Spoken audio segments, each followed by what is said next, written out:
cheio do Espírito Santo da tua palavra nesta noite. Nós agradecemos em nome de Jesus. Amém. Da igreja capaz do Senhor. Amém. Feliz, né, irmãos, por poder ministrar a palavra de Deus nessa noite. Eu acredito que se meu esposo soubesse que ia ter o quase chará dele aqui, ele não tinha me convidado. Se ele soubesse que o pastor Marcos ia estar aqui também, ele não tinha me convidado. Mas agora já era. Abre comigo Juízes, capítulo 7.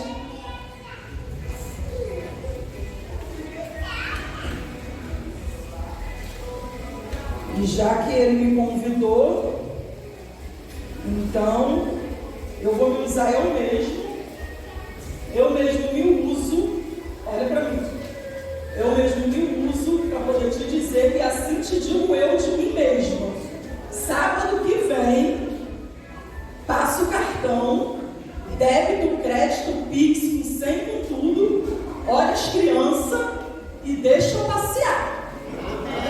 E para todos os varões que riam, essa profecia se estende para vocês também, para as esposas de vocês. Aleluia. Juízes capítulo 7. Vamos estar lendo aqui do verso 19 até o versículo 22. Juízes 7, do 19 ao 22, e como de costume, vamos estar fazendo uma leitura responsiva. Eu prometo ser bem sucinta, bem objetiva, porque aquele relógio ali ele não para, ele vai bem rápido, e nós ainda precisamos fazer algo aqui da parte de Deus. Juízes, capítulo 7, versículo 19, que diz assim: Chegou, pois, Gideão e os 100 homens que com ele iam, ao extremo do arraial, ao princípio da vigília da meia-noite, havendo sido de poucos trocadas as guardas. Então tocaram as buzinas e quebraram os tântalos que tinham nas mãos. Se tocaram as três caminhos, quebraram as tântalos que tinha nas suas mãos esquerdas as tochas acesas, e nas suas mãos direitas as buzinas, para a espada do Senhor de Gideão. E conservou-se cada um em seu lugar ao redor do arraial. Então todo o exército pôs-se a correr e gritando fugiu. Pois os 300 das buzinas, o Senhor tomou a espada de um contra o outro e todo o arraial, e o exército fugiu para acelerar até os limites de Abel-Meolá, acima de Canal. Os irmãos podem tomar o seu assento. Os irmãos estão longe aqui, glória, palavra que difícil, mas saiu, aleluia. Irmãos, como eu falei, eu quero ser bem objetivo aqui nessa noite. Eu quero falar aqui com os irmãos acerca de 3 passos estratégicos para nós vencermos as guerras. 3 passos estratégicos através da vida de Gideão, aquilo que Gideão passou e que se aplica também para as nossas vidas no dia de hoje. Eu acredito que, se não todos, mas a grande maioria dos irmãos que aqui se encontram tem conhecimento acerca da história de Gideão. Gideão era alguém que pertencia ao povo de Deus, porém ele se considerava, achava que a família dele era menor. Gideão, ele vai aparecer na história em um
qual aquilo ali estava acontecendo era desobediência.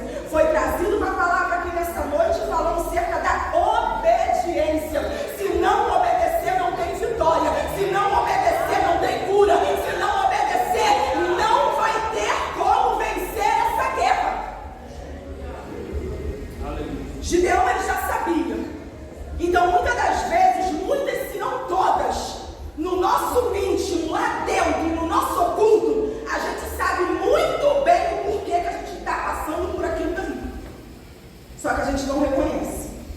Só que Gideão, ele vai precisar reconhecer. E quando ele reconhece, ele precisa tomar uma atitude. O primeiro passo para poder se conseguir vencer a guerra é você se reconhecer.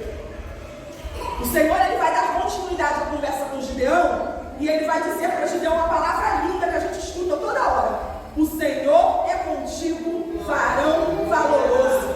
O Senhor é contigo, varão valoroso.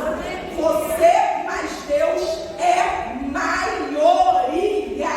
Se o Senhor falou que é contigo, não se preocupa, porque se Ele falou que é contigo, Ele é contigo de verdade. Reconheça quem você é em Cristo. Para com esse espírito de inferioridade. Mas eu sou tão pequenininho. Ai, aqui minha casa é menor. Ai, eu não tenho condição. O Senhor contigo é maioria. E se Ele dizer através de você, vai libertar. Ele vai libertar. Nós vamos ver isso daqui acontecer com Jesus. Evangelho segundo escreveu Mateus, capítulo 3. Jesus é batizado por João. Quando Jesus sai das águas, desce uma bomba do céu e diz: Tu és o meu filho amado, em quem me comprazo. Capítulo 4. Jesus é conduzido pelo Espírito ao deserto para ser tentado pelo diabo. Eu já vou abrir uma aspas aqui. Você fica dizendo que essa provação, que essa tentação, é Satanás, é o diabo, essa serpente, é o Beelzebub. Tira o nome dele da tua boca, de dentro da tua casa, porque para ele fazer alguma coisa, o Senhor tem que permitir esse deserto, essa luta, essa prova que está sendo conduzido pelas mãos de Deus. E quando Satanás ele chega para poder tentar Jesus, ele vai dizer para Jesus: se tu és o Filho de Deus. Ei, peraí. A voz desceu do céu, o próprio Pai testificou, acabou de dizer que é.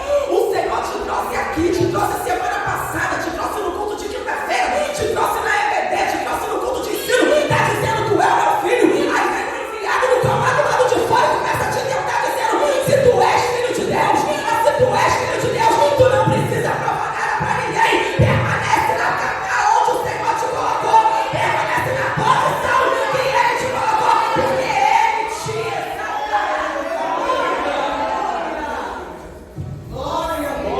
Primeiro passo: reconhecer quem você é. Você não é coitadinho. No nome de Jesus você tem autoridade sobre este problema. No nome de Jesus você tem capacidade para resolver isso daí. Versículo que eu falo em toda a pregação: não veio sobre vós tentação se não manda, mas fiel é Deus, que não vos deixará ser tentados acima do que podeis suportar. Junto com a tentação tem escape. Se está passando, pode suportar. Se você não puder suportar, o Senhor resolve. Mas se está vindo até você, é porque você pode suportar. Primeiro passo: reconhece quem você é. Já entendeu quem você é? Você é filho do Rei dos Reis. Você é filho do Senhor dos Senhores. Ele te deu autoridade para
passo.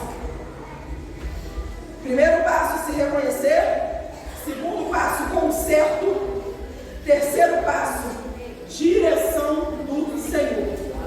Foi cantado aqui nessa noite pelo pastor Marcos, um louvor aí. Eu não sei se vocês prestaram atenção na letra, mas eu prestei. As coisas de Deus é loucura para quem está do lado de fora.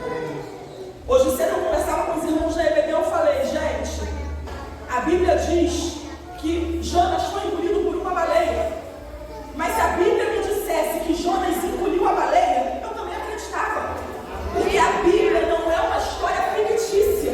A Bíblia é fatos reais. Ela não é baseada em fatos reais. Elas são fatos verídicos que aconteceram. Então, se a Bíblia diz, eu acredito. E a Bíblia vai dizer, o pastor Marcos, através daquele louvor, ele falou muitas coisas. A Bíblia vai dizer que como um cajado, o mar se abriu e o povo passou em seco, seus inimigos foram engolidos. A Bíblia vai dizer que se venceu guerra com grito, aquelas muralhas caíram ao chão, ao som de grito. A Bíblia vai dizer que 3 homens entraram dentro da fornalha e passearam numa fornalha aquecida 7 vezes mais, sem nem esse cheiro de granado no cabelo. A Bíblia vai dizer que um homem morto há 4 dias ressuscitou pelo poder da palavra de Jesus. Então a Bíblia diz, é verdade, eu acredito. Quando nós temos direção do Senhor, nós não nos incomodamos com o que podem achar ou o que podem pensar da direção que Deus está nos dando. Porque Deus, ele não vai falar coisas pra gente que são óbvias. Quando nós precisamos de estratégias para vencer a guerra, serão coisas que aos nossos olhos a gente vai olhar e a gente vai dizer assim, não, Senhor, isso não vai dar certo.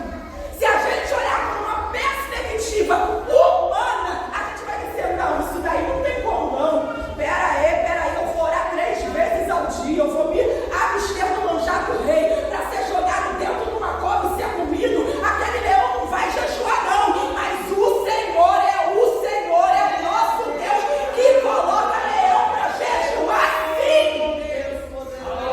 Mas nós precisamos seguir a orientação do Senhor.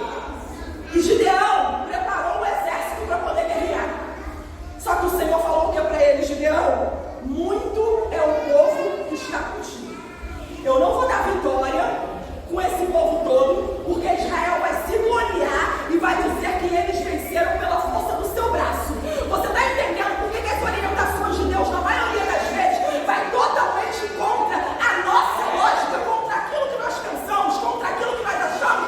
Porque a glória não é nossa, o poder não é nosso, não é para que nós nos gloriemos, mas é para que todos saibam e considerem que o Senhor fez isso. E a estratégia? Perdão, estratégia não. Na obediência de Gideão, ele vai preparar logo assim, eu não vou nem entrar muito nisso daqui, porque senão vai custar muito tempo. Primeira peneira que vai passar no exército. Medroso e covarde, pode voltar. Porque a obra ela precisa ser feita voluntariamente. Ninguém precisa ficar rastejando, pedindo para poder fazer. Tem que ser feita de coração, porque a gente não está fazendo para homem, a gente está fazendo para Deus. E se é para o Senhor, a gente tem que dar o nosso melhor, a gente não tem que arrastar, a gente não tem que empurrar, a gente tem que fazer em obediência a Ele. Então te deu a primeira peneira para passar, medroso e covarde, volta.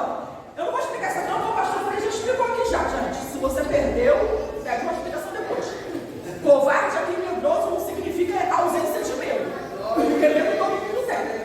Significa você ter disposição para você poder ir. Então a primeira peneira passou. A segunda peneira, manda beber água. Quando foi para poder beber água? Gente, tem muita gente que ora bem.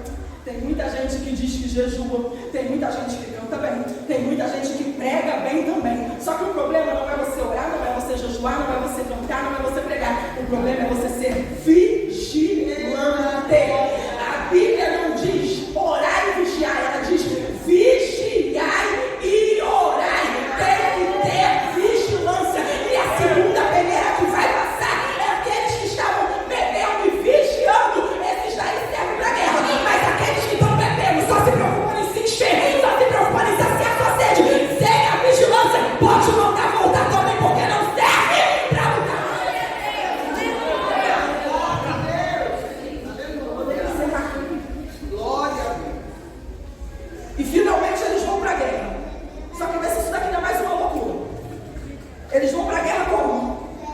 com buzina, com cântaro e com tocha.